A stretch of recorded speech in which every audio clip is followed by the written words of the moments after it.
Hey guys, welcome back to my channel, and it's Debsy, and place to be, it's Debsy. Bloop, bloop, that's me. Boop, Debsy. Hey guys, and welcome back finally to my channel, and happy Saturday. I hope everybody is having a wonderful day, a wonderful weekend, and a great day. It has been jam-packed for me today. Got a lot of things done. Super productive day today. And our little friend is being covered up by a patch. Yeah, I have been working all day around the house, so I didn't put any makeup on. So it is what it is. I am finally going to talk about Real Housewives of Beverly Hills, Season 15, Episode 8. The title is, Do You Remember? Yes, I remember. Do you remember?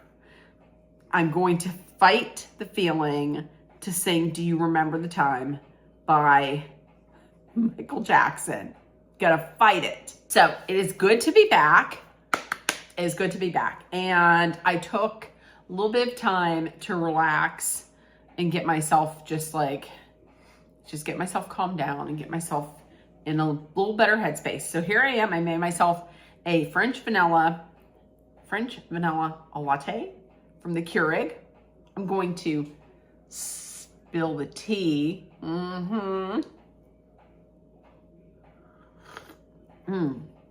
That's good. I added in a little zero sugar creamer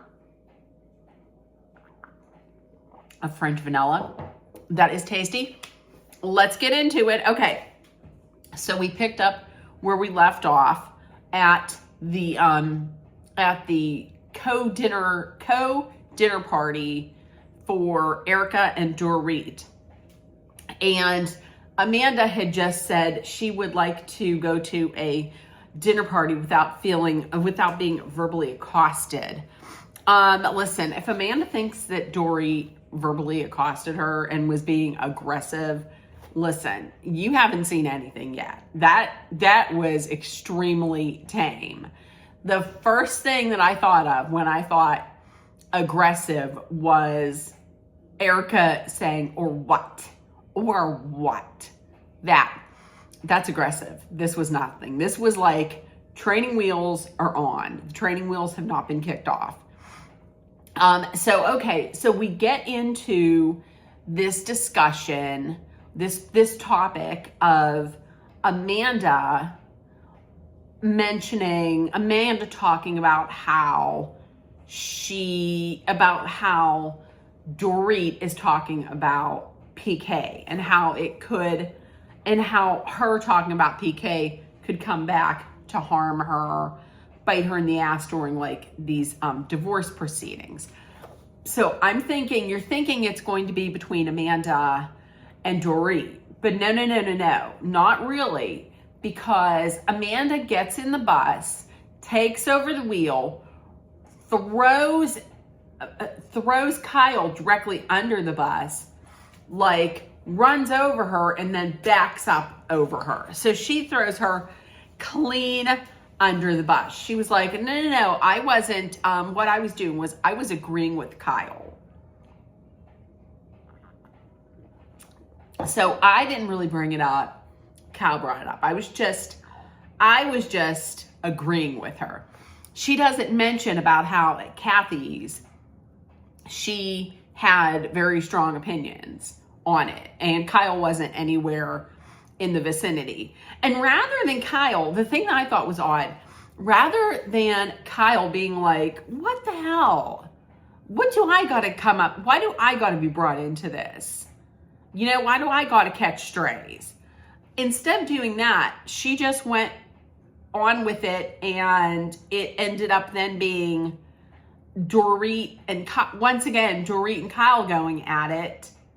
And I'm just going to tell you, this has to be the last season that this is their storyline, because I really don't want this to be their storyline anymore. Just like I don't want Kyle to have another season where she's crying over about how her marriage is, how she's no longer together with Mo and she's sad. Listen, Mo has moved on, okay? He doesn't want to file, but Mo has moved on. Mo's out here dating any, sticking his wick in anything with a hole and getting to learning, taking DJ lessons. That's another thing. DJ lessons. What's this pipeline of housewife to DJ? I don't know that I would call the other ones DJs. Like, I love Dorit, but not Dorit. I love Dorinda, but I don't know that that's really being a DJ. Same thing with what's her name? Marlene. No, Meredith. I don't think they're DJing. I think they're just pressing buttons. That's to play like the next song. Anyways, okay, more on that later. And Dorit was questioning, like, why is it that Kyle is talking to Amanda about this? Like, why is Kyle giving this woman ammunition to use against me? Like, what is this? I thought we were trying to be friends, right? That's what I thought. Like, Kyle's like, we are in a great place. It looks like we're going to be able to be friends again. So why are you then giving all this information and giving all this information to Amanda and talking shit behind her back, behind Dorit's back? In the confessional, Kyle says that, listen, I said what I said, and I did tell Dorit to be careful, because careful what she says, because PK in the past had been upset by Dorit talking shit about him and saying about how he wasn't a good father. And then they did a flashback to last season's reunion, and he was pissed about it. So, I mean, I can see where she's coming from, but why couldn't she just go to Dorit rather than mentioning it talking about it to Amanda?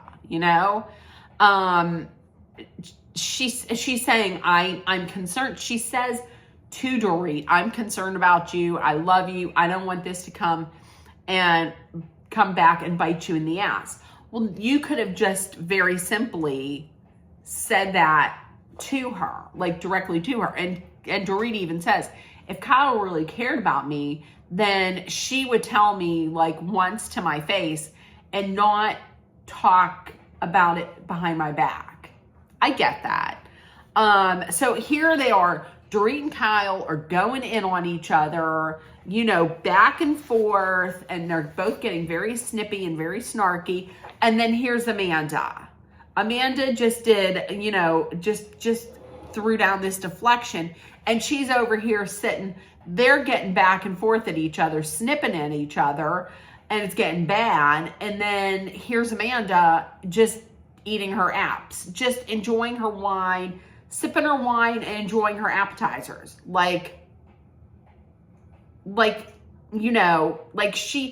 She shouldn't be the one in the middle of this. See, here's the thing. This is the second episode. This is the second episode that she's done this. Because first episode she did it was at Rachel's party when the topic was brought up by Dorit. She started to get into it a little bit, but then I think she sensed that she wasn't gonna win this argument. The conversation wasn't gonna go the way that she wanted it to go. So that's when she brought up her son's passing. That's what I feel like it was. I feel like that was used as a weapon, and I thought that was kind of gross. I mean, honestly, like I said before, she could have walked into Rachel's party and been like, hey, I just want to give you guys a heads up. I might not be 100% tonight. This is the anniversary of my son's passing. I just want to come out and take my mind off of it, have a little fun, maybe put me in a little better headspace. That, she could have said that, but instead she saved it for when she could use it as a defense. And same thing with this. She didn't think that she could, she didn't see, the conversation wasn't going the way she wanted it to. So that's when she's like, oh, I was just agreeing with Kyle. And she threw Kyle under the bus. This is the second time she's done this. So after all of that, and basically Dorit is just, what Dorit is doing is, Dorit is venting to her friends. True, it's on TV, but the thing is these are her friends. She thinks that she's going to be able to like get the support and the backing of her friends at this hard time. But instead, she's not. And that's when Rachel pops in and she's like, we're expected to be perfect and we have to hold it together like 100% of the time, and people can't see us break, but sometimes you just have to let it out. You can't be perfect. You want to be able to vent to like your friends, and your friends should just be there to like listen, not to judge you, but just to listen, to support you so that you can like be your true authentic self. And Dorit's like, yes, exactly. That's exactly right. And she says, Kyle, I would think that this is something, since you're going through something somewhat similar, you have marital issues. I'm thinking that this is hitting you, that this is really ringing true for you. Like you're agreeing with this, with what Rachel is saying.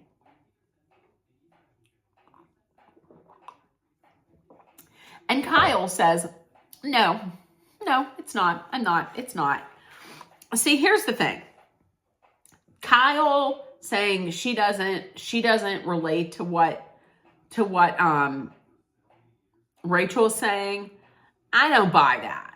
I don't buy that at all. She's putting on this picture of like me and Mo, we're still friendly and we get along great. Everything is great. But if everything was great, why aren't you still married? Like everything can't be great. There's those times when she does cry. And you can't tell me that there wasn't one time that she hasn't said something snarky about Mo. I mean, he was found, I mean, he is seen like all over the place with other women. You're telling me you never say anything? You never say anything bad about him? I doubt that. And also, listen, absolutely, Erica, I agree that nothing good is going to come from Kyle talking to Mo about Dorit's divorce. Because you know what's going to happen?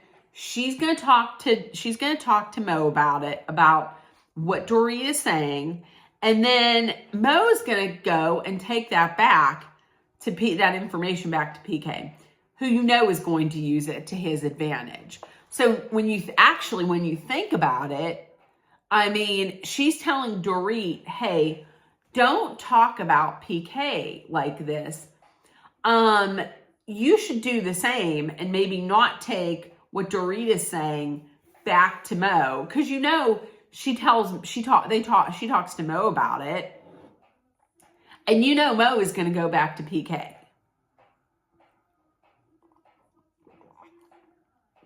So if you want Dorit to not say anything, then you should learn to not say anything either. Okay, dead on the floor was I after Dorit's impression of Erica Jane. Listen, I enjoyed that. That was a funny part. There were two absolutely funny parts of this whole episode. That was one of them, and I'll talk about the other one later. So then eventually Amanda re-enters the chat. Amanda's like, I'm just not a fan of how you spoke to me, and it was very aggressive. And I'm not a fan of how the conversations or had here in this group. Bose was like, or Boz, why did I always say either Bose or Boz? Bose was 100% correct. She's like, you can't control how people are going to talk to you.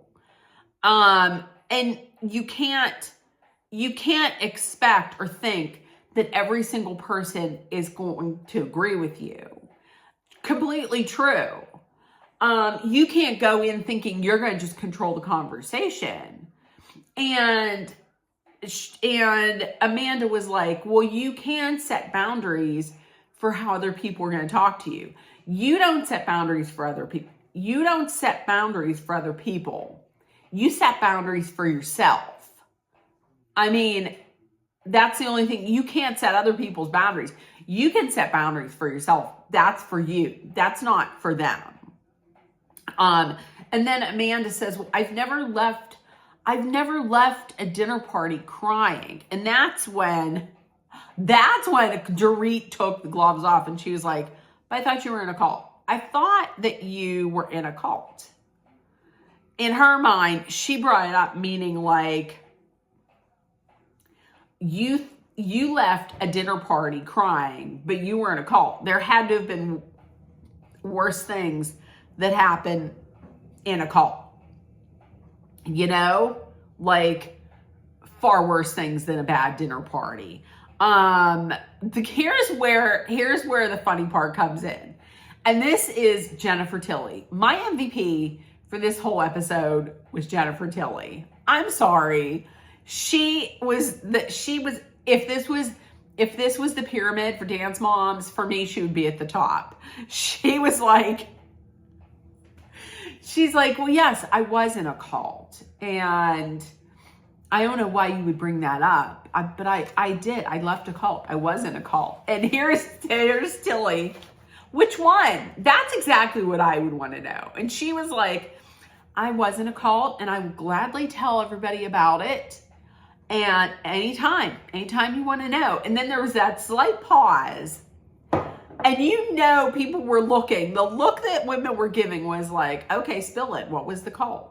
And if I was there, I would have been like, let's talk about it now. I want to know about this. I want to know more about this cult. I'm not coming at you aggressively because I'm smiling, but what about this cult? Queen, listen. Yes, Queen Tilly. Because Jennifer Tilly was like, listen, I Googled Amanda. I know all about this. Don't let these other bitches tell you that they're not Googling and then that they're not Nebby, because they are. She's like, I Googled everyone in this group, and don't let it be said, don't let Meghan Markle tell you that she didn't Google Prince Harry before she dated him. Girlfriend, you did. Everybody, listen. Everybody's Nebby. Everybody Googles everybody. Don't lie about it. So then Amanda comes up with this. I was waking up every 30 minutes. My heart was racing. It's because my body thought that my body was reacting to the evening like it was under a psychological threat. And then Bose's reaction afterwards was exactly what I would have done. Girl, that's exactly what I would have said. You would have heard me out of frame going, girl. And then you would have seen this face. That's exactly what you were. Girl. That's exactly what. So the question, Amanda asked the question, can there be a disagreement without conflict? And very quickly, Erica was like, no. And she's right. Maybe in the outside world, but not in this world. There cannot.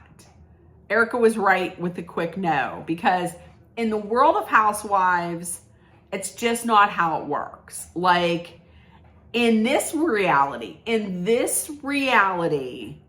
a conversation very rarely ends in anything other than like yelling or crying or no resolution and things being worse. There is always some kind of an emotion. That's how reality TV is.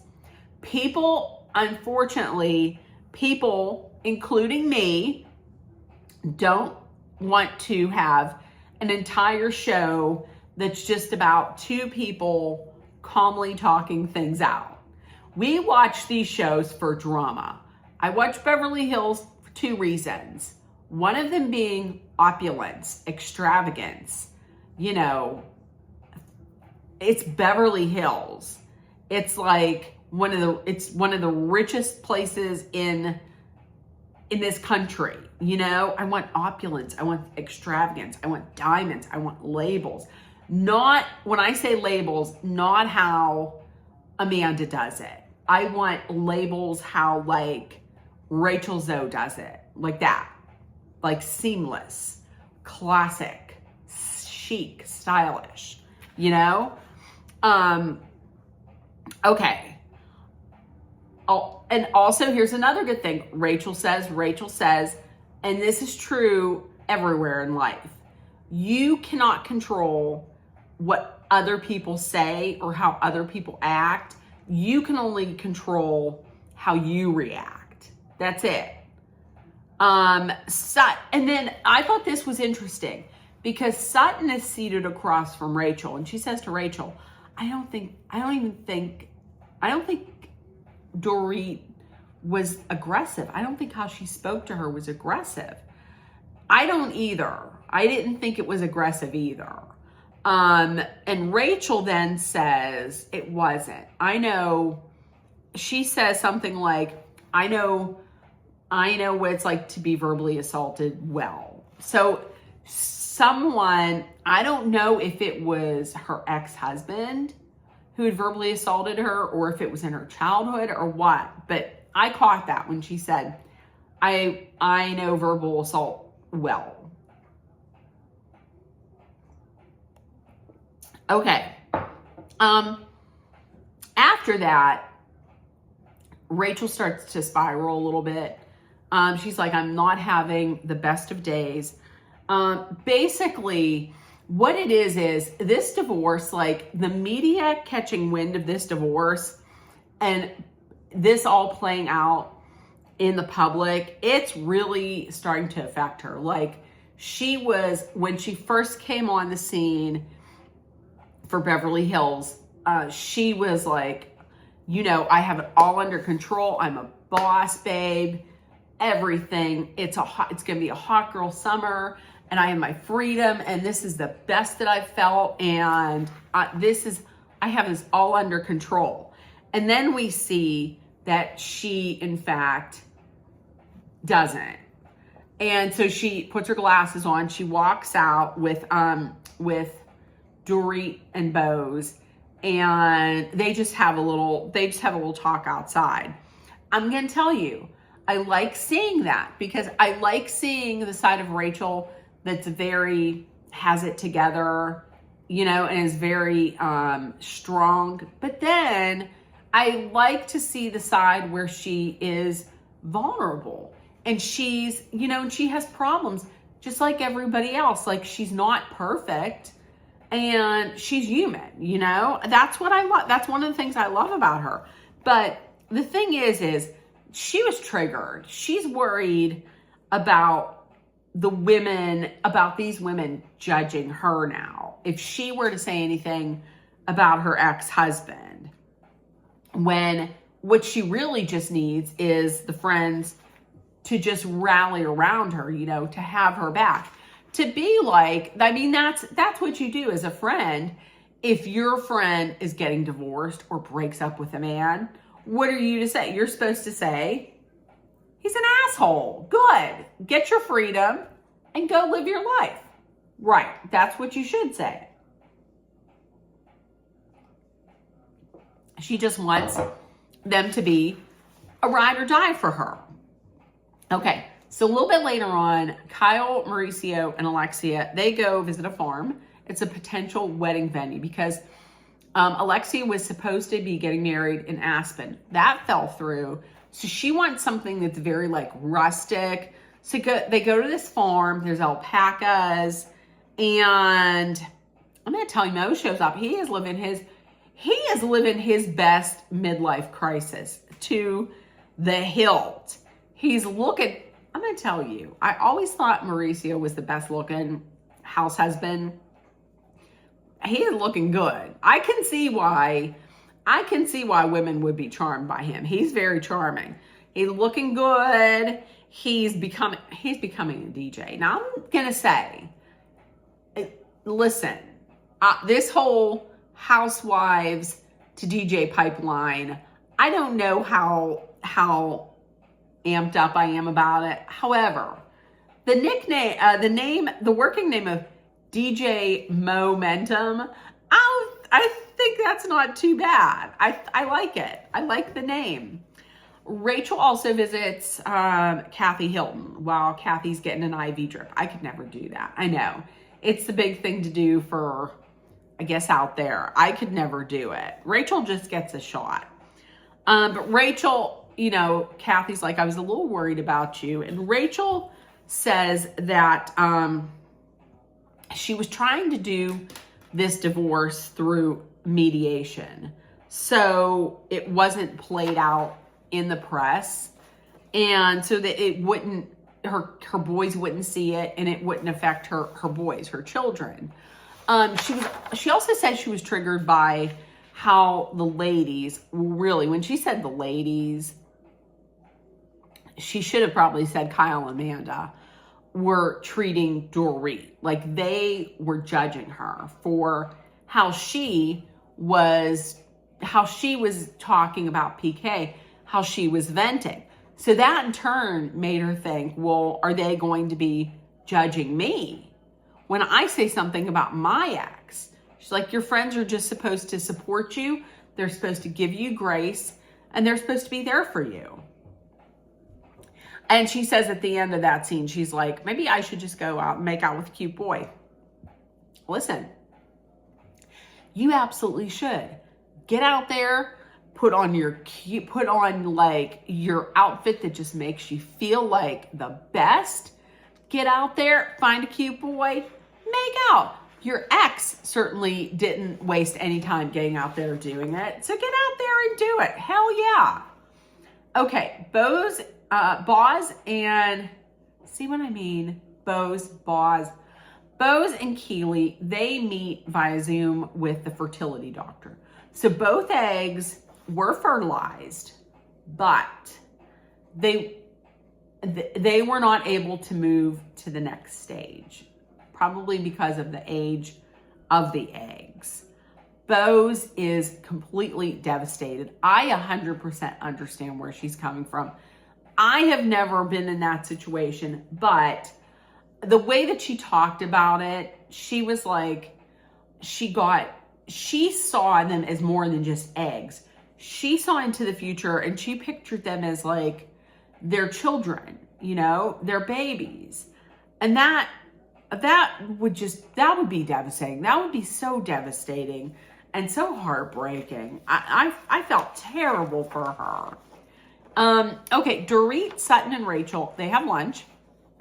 And Dorit was like, Sutton was the one that kicked all of this off, with Amanda, finding out that Amanda was talking about Dorit and how Dorit is talking about PK. And she's like, she's the one who started this whole thing off. So why didn't she stand up and say something to Amanda? Like, why didn't she call out Amanda for lying? And she says that to Sutton. She's like, where were you last night? I mean, why couldn't you call out Amanda for lying? And then Sutton says, well, you're strong enough to do it. You don't need me to fight your battles. Listen, Dorit, Sutton doesn't stand up for other women, okay? Just ask Dorit, or just ask Garcelle. she don't stand up for anybody. You know, she's all talk. She's all talk, is it. And Rachel then brings up the same thing that I was saying before. Rachel's like, it was pretty ballsy of Amanda just to punt this off to Kyle instead of like owning up to it and apologizing. And instead being like, you know, hey, I'm sorry. I really don't know you. And I shouldn't have been talking about you or your marriage. I apologize. I'm sorry. Instead of doing that, she throws Kyle under the bus. And then Kyle doesn't say anything to her about it. Like, what the hell are you doing? Like, why does my name have to come up in this? And it's, who says it? I think it's Rachel that says, one of them, it was either Rachel or Dorit, who say, really the only part of her life that Amanda talks about is her business and her money, but nothing, not really much of anything that's personal. So everything, she has this curated kind of look to make it seem like everything is perfect. She has to be hiding something, you know. They're like, something is off, and what is it? What is she hiding? Myself, honestly, as a viewer, I'd rather see somebody who is not perfect, but has some flaws, has maybe made mistakes, but then has taken accountability. Here's the thing. That's one reason why I love Bronwyn so much. Because Bronwyn, when she is wrong, she will come out and take accountability and apologize for it, you know? I don't need for a housewife to be perfect, you know, but I just need for them to take accountability when there is a mistake, and she didn't. Sutton had a question of what can we do to make her want to open up to us? I thought, and I have, AKA, I want to know more about this cult. So Rachel says, I can do that. I can get her to open up. I can ask her about her business. Listen, okay, but do you have an hour to an hour and a half to listen to her talk about AmandaFrancis.com? I, as a viewer, don't want to see that. I could care less. I think it's a scam. That's why I'm going to refer to her as Scamanda. So meanwhile, Amanda and Kyle, they're going hiking.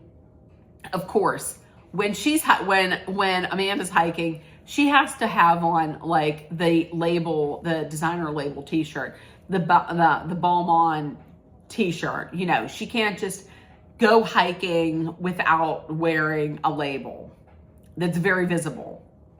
Okay. Amanda had said that she found it really odd that Dorit switched the energy from like Kyle to her to Kyle again. Well, the reason why Dorit immediately was directing her energy to Kyle is because you threw Kyle right under that bus.